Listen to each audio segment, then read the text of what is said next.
Saat ini, pemandangan luar biasa tengah terjadi di berbagai bandara di seluruh penjuru dunia.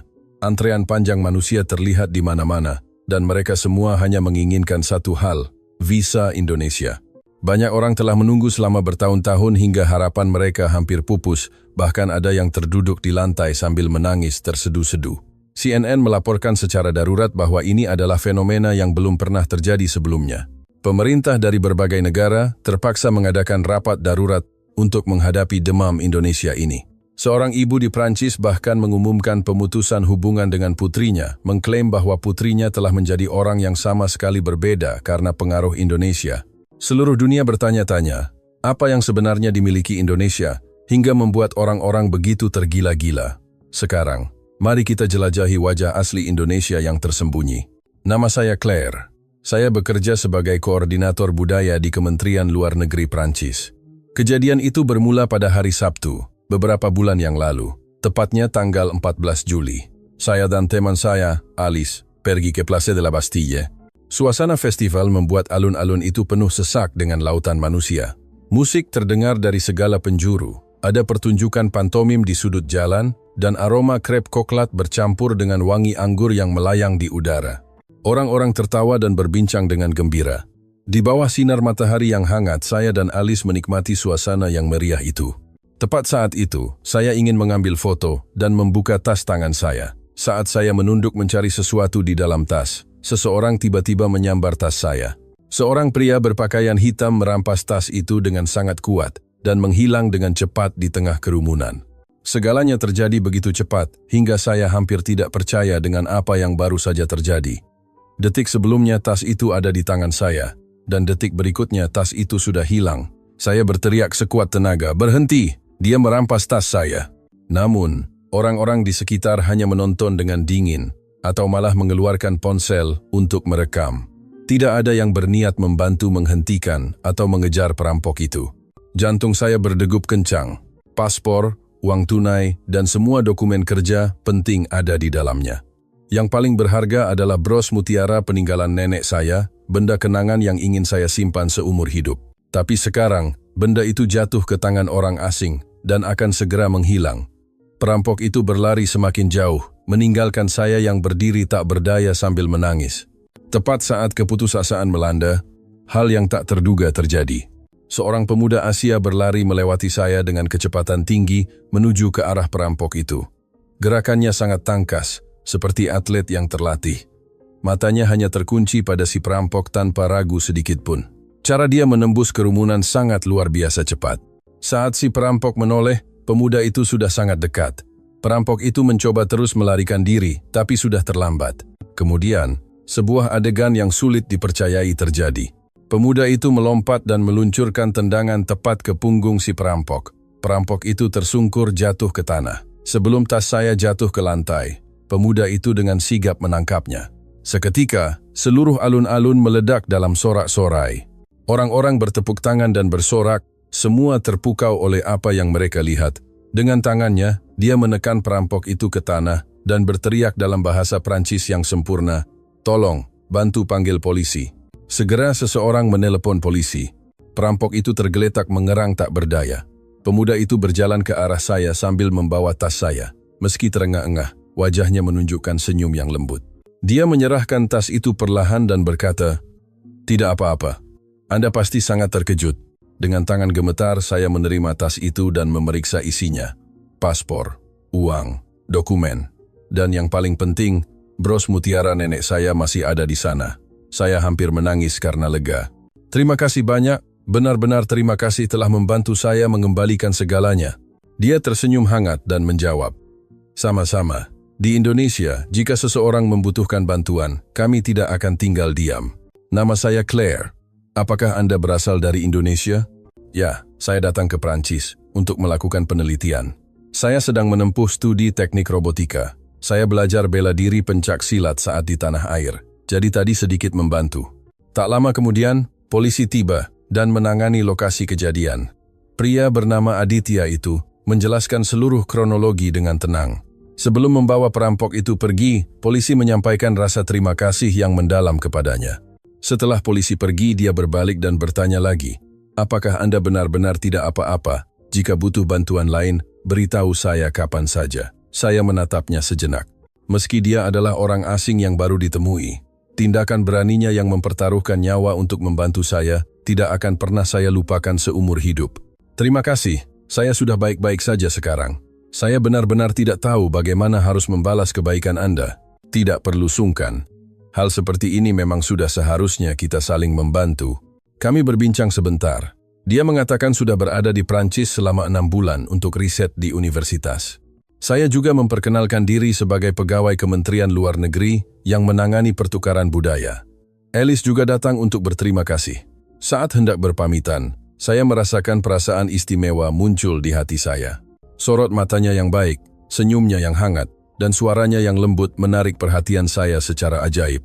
Ini adalah pertama kalinya saya merasa seperti ini terhadap orang asing. Maka saya memberanikan diri berkata, "Bagaimana kalau kita minum kopi bersama? Saya ingin berterima kasih secara resmi." Dia tersenyum dan menjawab, "Tentu saja." Kami bertukar nomor telepon, lalu dia menghilang di tengah kerumunan. Saya menatap punggungnya sampai tak terlihat lagi. Alice yang berdiri di samping saya tersenyum menggoda. "Claire, kamu bertemu orang yang spesial ya?" Saya memeluk erat tas saya. Bros mutiara di dalamnya seolah memberikan kehangatan. Sore festival yang terlihat biasa itu berubah menjadi sangat bermakna. Itu bukan hanya soal menemukan kembali tas yang hilang, tapi merupakan titik awal yang mengubah arah hidup saya. Beberapa hari kemudian, saya pergi ke sebuah bar jazz yang tenang untuk bersantai. Bar bernama Le Bar ini adalah favorit saya karena musiknya bagus dan tidak terlalu ramai. Saya duduk di bar dan memesan minuman. Di bawah cahaya redup, musik jazz yang lembut sedang dimainkan. Tiba-tiba, seorang pianis naik ke atas panggung. Tanpa sengaja saya mendongak, dan pemandangan di depan membuat saya hampir tidak percaya pada mata saya. Itu Aditya. Dia mengenakan kemeja hitam dan berjalan ke arah piano dengan sangat alami, tampak sangat menyatu dengan suasana di sana. Saya tidak pernah tahu dia bisa bermain musik. Dia mulai memainkan lagu Autumn Leaves, tetapi dalam versi yang belum pernah saya dengar sebelumnya. Ada rasa sedih sekaligus hangat, bercampur dengan sentuhan ritme tradisional Indonesia yang eksotis. Resonansi yang mendalam itu menembus hati saya. Seluruh bar seketika menjadi sunyi. Percakapan berhenti. Semua orang meletakkan gelas mereka dan mendengarkan dengan saksama. Beberapa orang bahkan berkaca-kaca. Bahkan pelayan bar pun menghentikan pekerjaannya dan berdiri menyimak. Jemari Aditya yang menari di atas tuts seolah sedang menceritakan sebuah kisah. Musik itu mengingatkan saya pada pemandangan daun musim gugur yang jatuh dan kerinduan pada seseorang di tempat yang jauh. Bagi saya, itu adalah permainan piano terindah yang pernah saya dengar. Setelah permainan berakhir, keheningan singkat diikuti oleh tepuk tangan meriah dan sorak-sorai.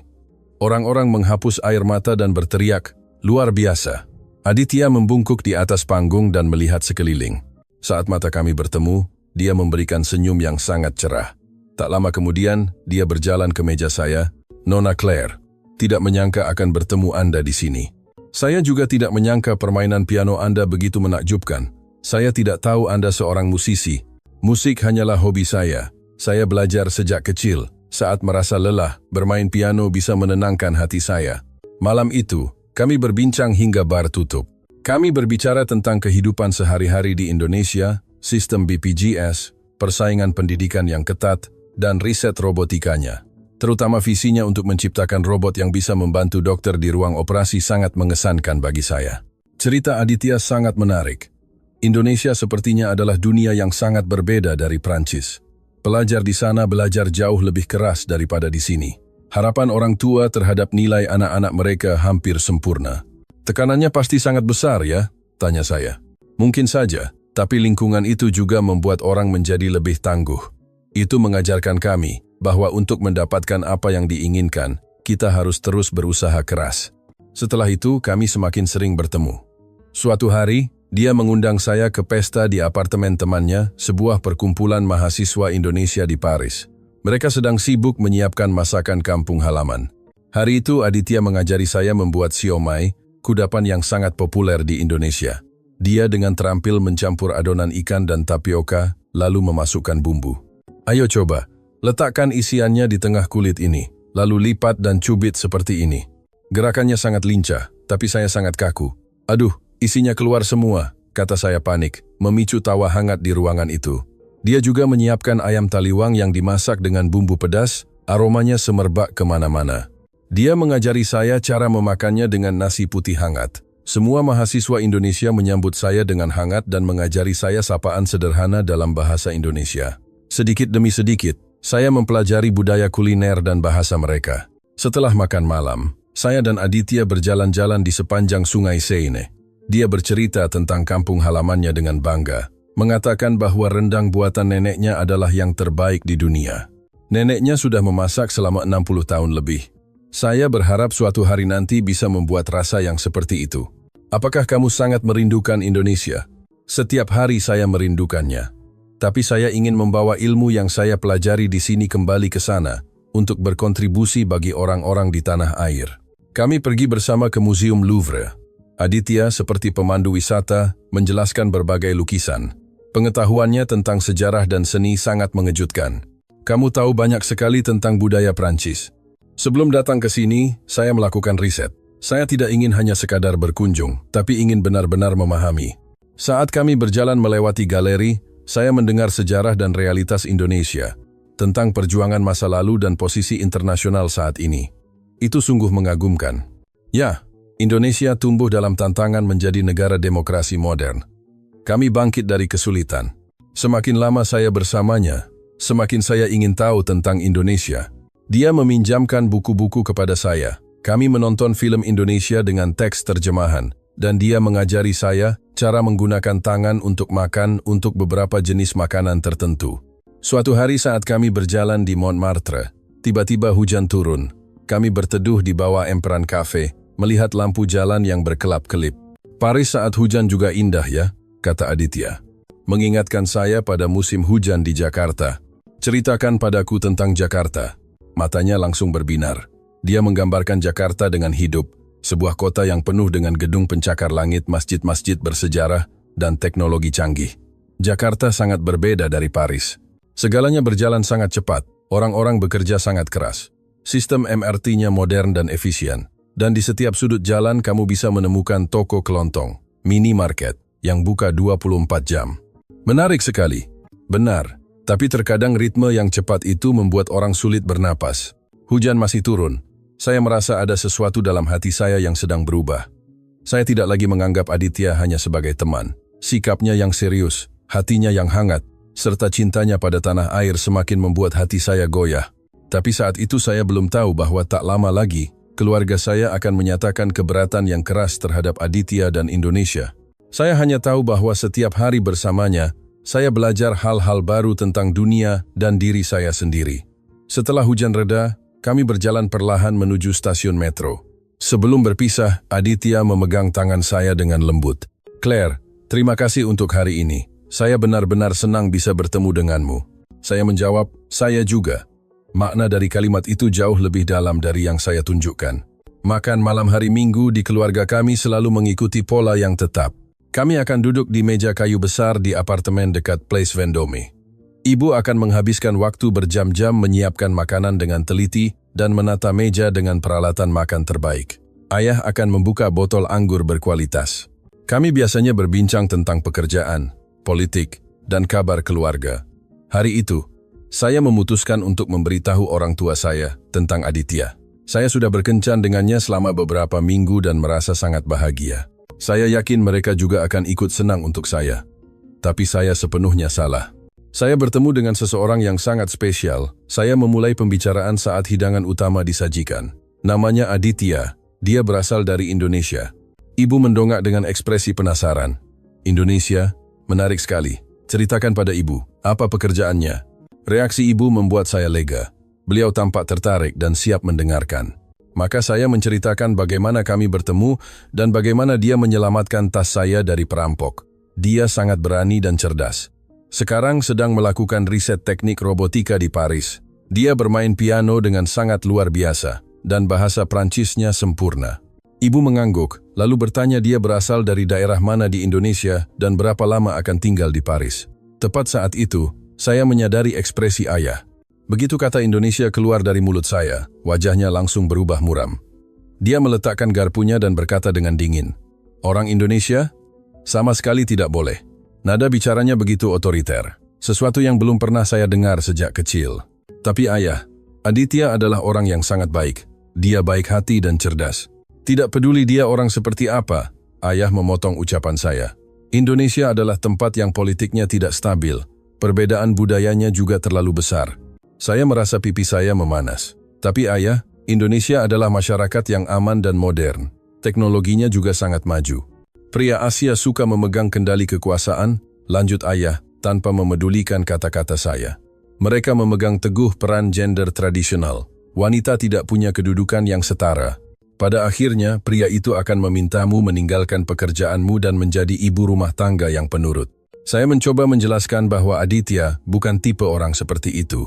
Dia bisa memasak, membantu pekerjaan rumah, menghormati wanita, dan percaya pada kesetaraan. Kamu terlalu naif, Claire, katanya dengan tegas. Penampilan luarnya mungkin terlihat baik, tapi di dalamnya semua sama saja. Ibu mencoba menengahi. Henry, sebelum mengambil kesimpulan, kenapa tidak menemuinya dulu? Tidak bisa, ayah berkata dengan mantap. Saya sudah memutuskan, Claire tidak boleh lagi menemui pria itu. Saya terkejut hingga tidak bisa berkata-kata. Ayah, saya sudah 28 tahun. Dengan siapa saya menjalin hubungan adalah keputusan saya sendiri. Selama kamu masih tinggal di rumah ini dan bekerja di Kementerian Luar Negeri, itu bukan keputusanmu sendiri, kata ayah dengan keras. Jangan lupa, satu kata dariku saja bisa memengaruhi kariermu. Saya tidak percaya ayah kandung saya sendiri akan mengancam karier saya hanya karena saya menjalin hubungan dengan orang Indonesia. Ini bukan permintaan, Claire. Segera putuskan hubungan dengan pria Indonesia itu. Seluruh ruangan menjadi sunyi senyap. Ibu tampak sangat serba salah. Tapi di depan ayah yang sedang marah besar, beliau tidak berani berkata apa-apa. Air mata saya mulai menggenang. Ini tidak adil, ayah. Anda bahkan belum mengenal Aditya. Anda menghakiminya hanya karena kewarganegaraannya. Tidak perlu mengenalnya. Ayah merendahkan suaranya. Saya sudah cukup tahu tentang Indonesia dan pria Indonesia. Masalah ini selesai sampai di sini. Saya tidak tahan lagi. Saya mendorong kursi, lari ke kamar, dan membanting pintu. Saya merebahkan diri di tempat tidur dan menangis lama sekali, merasa seperti kembali ke masa remaja meski saya sudah dewasa dengan kehidupan dan karier sendiri. Keesokan harinya, saya mengajak Aditya bertemu di kafe dekat pusat Pompidou. Saya sangat takut memberitahu dia tentang reaksi ayah. Ayah saya, beliau meminta saya untuk tidak menemuimu lagi.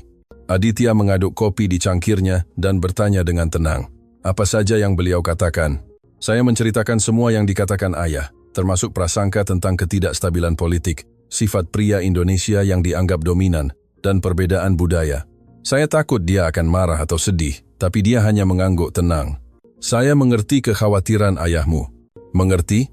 Itu adalah diskriminasi rasial, dan sangat tidak adil. Orang tua di Indonesia mungkin juga akan merasakan hal yang serupa, katanya lembut. Jika saya memperkenalkan pacar orang Prancis kepada mereka, mereka mungkin juga khawatir tentang perbedaan budaya, kendala bahasa, dan segala hal yang membuat mereka merasa tidak tenang. Saya tetap tidak bisa meredakan amarah saya. Tapi kamu dihina, tidakkah kamu marah? Aditya tersenyum sedih. Marah tidak akan mengubah apapun. Di Indonesia, ada pepatah yang mirip dengan air menitik ke batu, lama-lama menjadi cekung. Artinya, selama kita berusaha dengan tulus dan sungguh-sungguh, pada akhirnya kita pasti bisa menggerakkan hati orang. Lalu apa yang harus kita lakukan? Kita terus saja menjalin hubungan, lalu tunjukkan kepada beliau jati diri saya yang sebenarnya. Tindakan lebih bermakna daripada kata-kata. Saya tetap merasa ini sangat tidak adil. Kenapa kita harus membuktikan diri?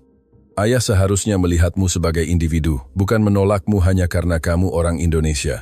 Dunia tidak selalu adil, Claire. Tapi jika kita bisa menghadapi ketidakadilan dengan baik, mungkin itu akan membawa hasil yang baik pula. Kami berbincang selama lebih dari 1 jam. Aditya menyarankan agar kami menciptakan kesempatan bagi ayah untuk melihatnya sendiri. Mungkin beliau akan berubah pikiran. Dalam budaya Indonesia, kami sangat menghargai silaturahmi dan rasa kemanusiaan. Itu adalah koneksi emosional yang mendalam yang dibangun perlahan melalui pengalaman bersama. Saat ini ayahmu belum memiliki perasaan itu terhadap saya. Kita perlu bekerja sama untuk membangunnya. Selama beberapa hari berikutnya, suasana di rumah tetap tegang. Ayah berpura-pura tidak terjadi apa-apa, hanya berbicara tentang pekerjaan dan politik. Setiap kali saya mencoba mengungkit tentang Aditya, Beliau akan mengalihkan topik atau menghentikan saya dengan tatapan matanya. Ibu menenangkan saya secara pribadi. Ayahmu mengkhawatirkanmu. Dia hanya ingin kamu bahagia dan aman. Tapi saya paling bahagia saat bersama Aditya. Ayah bahkan tidak mau memberinya kesempatan. Berikan dia waktu, nak. Dia mungkin akan berubah pikiran. Bersabarlah sedikit.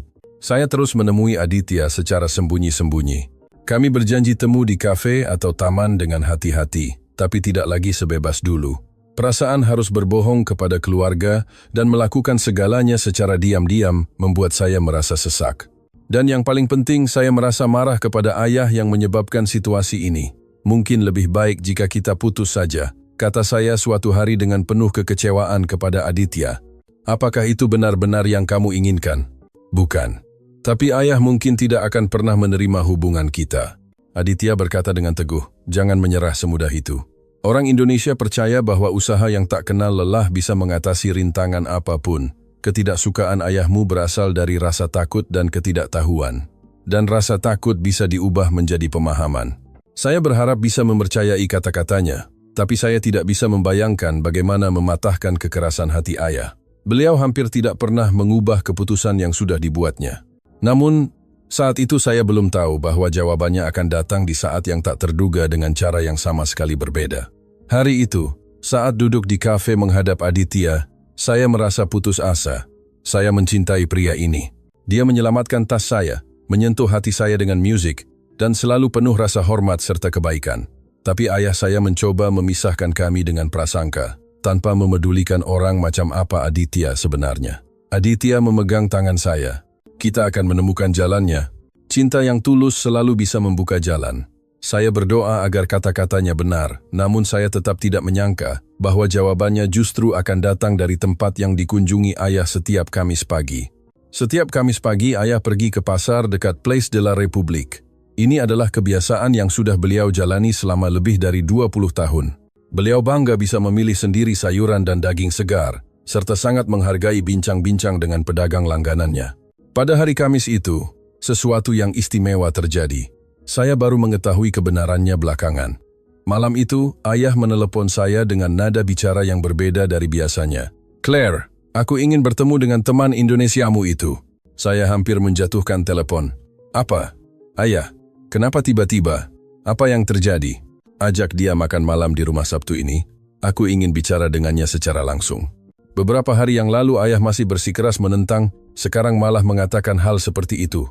Sungguh sulit dipercaya. Beliau tidak menjelaskan alasannya, yang membuat saya semakin penasaran. Beberapa hari kemudian, saat tetangga kami, Nyonya Louise, datang menemui ibu, barulah saya mengetahui seluruh kebenarannya. Pagi itu, wanita tua itu sedang menjinjing keranjang belanja yang berat di pasar. Tiba-tiba beliau kehilangan keseimbangan dan hampir jatuh di jalanan berbatu. Usianya sudah lebih dari 80 tahun. Jika jatuh, konsekuensinya bisa sangat buruk. Tepat saat itu, Aditya kebetulan berada di dekatnya. Dia segera berlari dan dengan lembut memapah wanita tua itu. Apakah Anda baik-baik saja, Nyonya? Tanyanya dalam bahasa Prancis yang sangat sopan.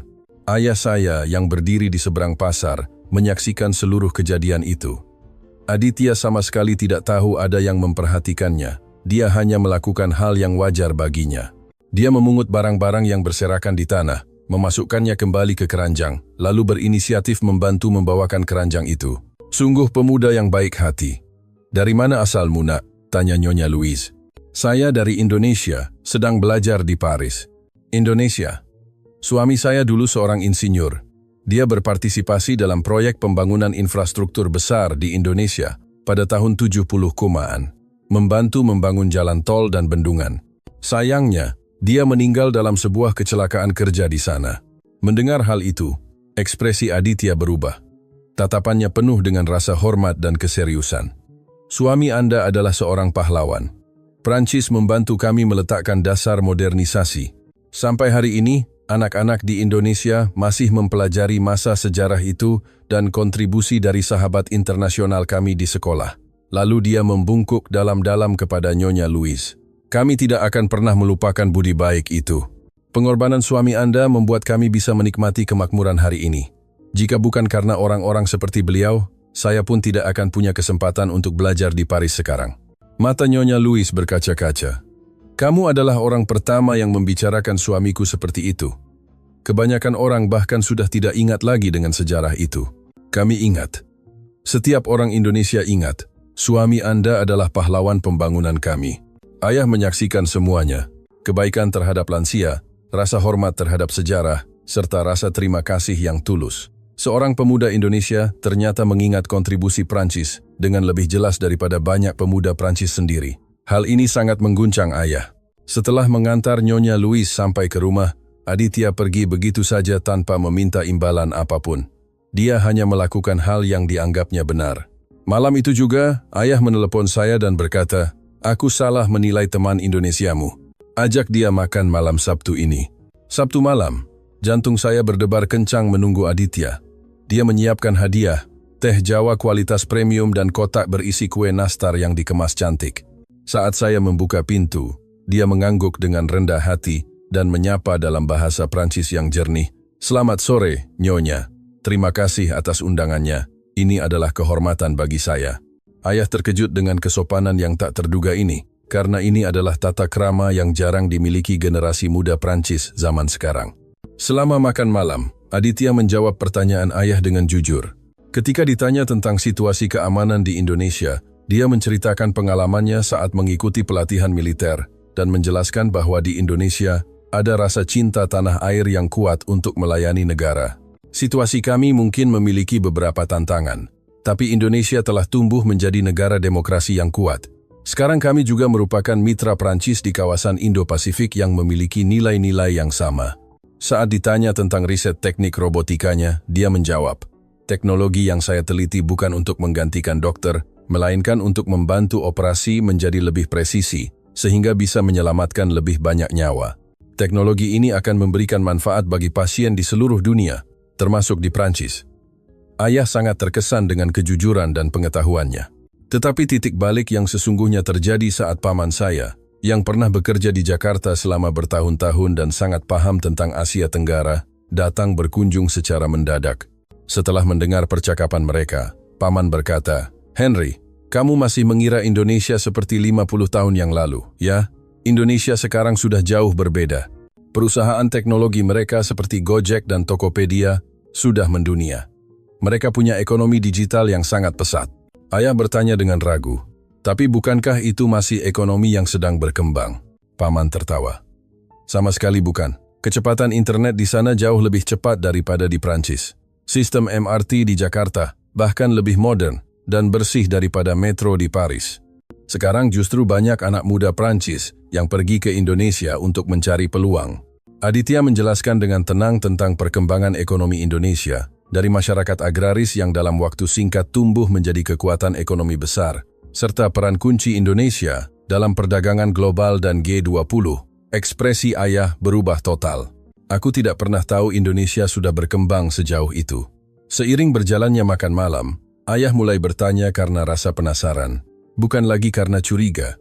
Beliau ingin tahu tentang sejarah, makanan, dan kehidupan di Jakarta. Terakhir, beliau bahkan meminta Aditya mengajarinya beberapa kata bahasa Indonesia.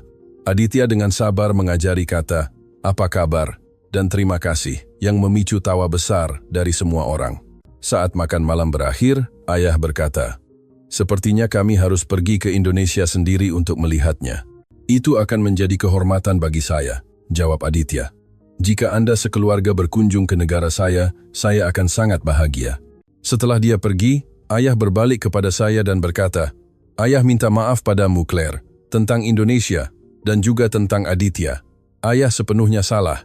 Dia adalah pemuda yang luar biasa dari tempat yang hebat." Saya terkejut sekaligus lega. Beberapa hari lalu ayah sangat menentang, sekarang malah ingin pergi ke Indonesia. "Jadi, ayah menerima hubungan kami, kan?" tanya saya. "Sepertinya pilihanmu memang benar.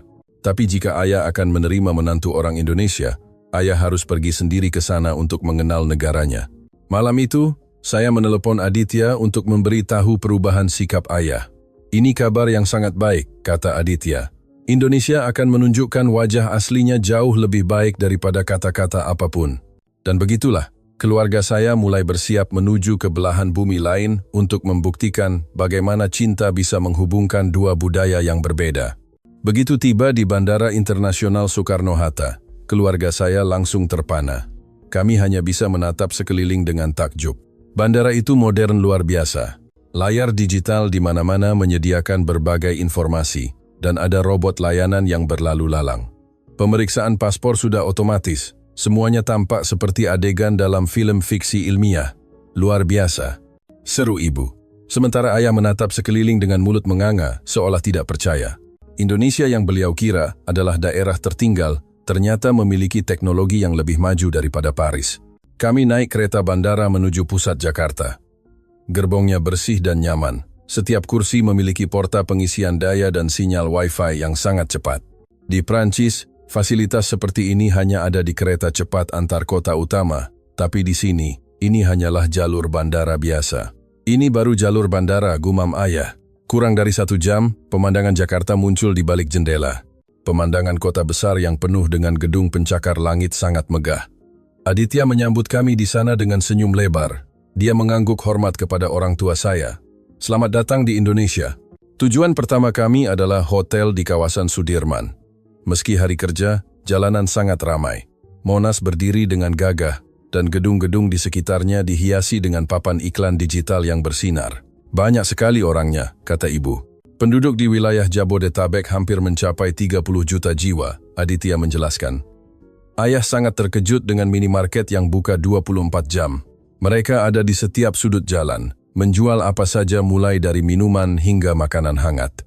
Di Prancis, saat malam tiba, toko-toko sudah tutup. Tapi di sini, kota ini sepertinya tidak pernah tidur. Malam itu, Aditya membawa kami ke pasar malam untuk merasakan kehidupan lokal. Orang-orang berlalu lalang di antara kios-kios mencicipi martabak dan sate, suasananya penuh kegembiraan. Di Indonesia, kita bisa memesan apa saja melalui ponsel, dan dalam waktu singkat sudah sampai di rumah, kata Aditya sambil tersenyum. Hari kedua kami pergi ke kawasan SCBD. Itu adalah pusat bisnis dengan energi yang luar biasa. Orang tua saya terkejut dengan vitalitas anak mudanya. Di lain hari, kami mengunjungi Museum Nasional untuk merasakan kedalaman budaya Indonesia. Harta karun nasional yang indah dan kejayaan seni menunjukkan sejarah yang sangat panjang. Benda-benda ini sudah berusia ratusan bahkan ribuan tahun, Aditya menjelaskan. Indonesia menjaga sejarah panjangnya sekaligus sepenuhnya merangkul teknologi baru. Puncak perjalanan adalah saat kami bertemu dengan keluarga Aditya. Rumah mereka adalah perpaduan bangunan modern dengan dekorasi yang hangat. Ibu Aditya menyambut kami dengan hangat menggunakan bahasa Prancis, yang sudah beliau pelajari selama beberapa bulan. Selamat datang. Senang sekali bertemu dengan keluarga Claire. Ayah Aditya, seorang profesor universitas, berbincang dengan kami dalam bahasa Inggris dan Prancis yang lancar. Beliau menekankan bahwa Indonesia dan Prancis berbagi nilai-nilai demokrasi dan kebebasan yang sama. Kami sangat berterima kasih atas dukungan Prancis terhadap Indonesia di forum internasional. Kakak perempuan Aditya yang pernah kuliah di Paris bertindak sebagai penerjemah bahasa Prancis yang sempurna. Momen paling mengharukan adalah saat kami bertemu dengan nenek Aditya. Meski sudah berusia lebih dari 80 tahun, beliau berkata dengan jelas, "Kami tidak akan melupakan teman-teman yang telah membantu Indonesia." Saat Aditya menerjemahkannya untuk kami, mata ayah saya basah. Pada saat itu, semua prasangka tentang Indonesia runtuh. Ini bukan tempat yang berbahaya, melainkan masyarakat yang bangga, yang mengingat budi dan terus maju berkembang.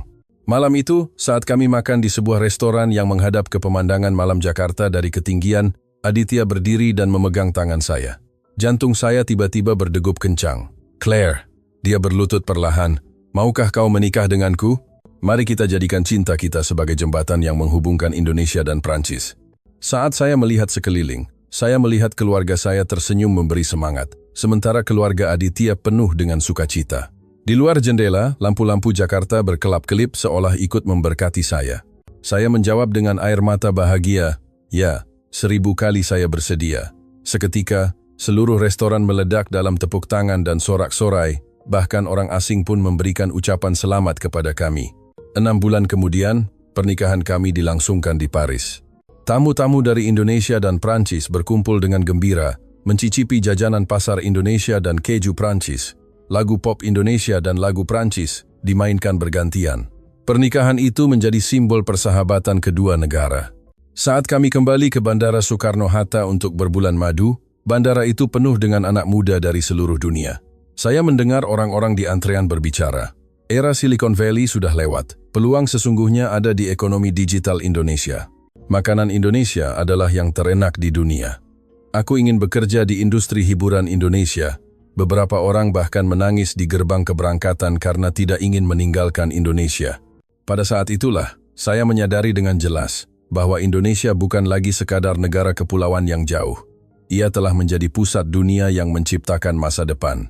Dan yang paling penting, bisa menjadi bagian dari masa depan itu bersama pria yang pernah menyelamatkan tas saya dan membuka kemungkinan baru dalam hidup saya adalah anugerah terindah dalam hidup saya. Ya,